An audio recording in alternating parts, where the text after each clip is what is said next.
Chotila Rajkot national highway પર ગત રાત્રે વહીવટી તંત્રે મોટી કાર્યવાહી કરતા ગેરકાયદે લીલા લાકડાની હેરફેર કૌભાંડ ઝડપી પાડ્યું। નાયબ કલેક્ટર એચ.ટી. મકવાણા તેમની ટીમે રાત્રે 12 થી 4ની વચ્ચે હાથ ધરેલા સરપ્રાઇઝ ચેકિંગમાં કોઈપણ પ્રકારની પરવાનગી કે પાસ વગર પસાર થતી 15 આઈસર ટ્રકોને અટકાવી તપાસ દરમિયાન આ ટ્રકોમાં ગેરકાયદે કપાયેલા લીલા લાકડા મળી આવતા તંત્રે અંદાજે 2.40 કરોડનો મુદ્દામાલ જપ્ત કર્યો। આ મામલે સૌરાષ્ટ્ર વૃક્ષ છેદન ધારો 1951 હેઠળ કાયદેસરની કાર્યવાહી હાથ ધરવામાં આવી। જો કે આટલી મોટી માત્રામાં લાકડાની હેરાફેરી થતી હોવા છતાં વન વિભાગના પેટ્રોલિંગ સામે ગંભીર સવાલો ઉઠ્યા છે।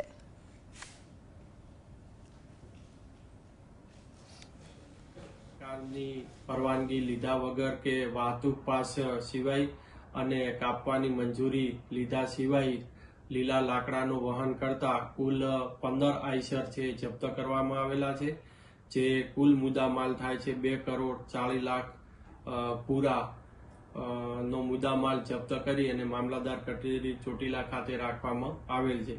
આ તમામ ઇસમોએ સૌરાષ્ટ્ર વૃક્ષ છેદન ધારાની જુદી જુદી કલમોનો ભંગ કરેલ હોય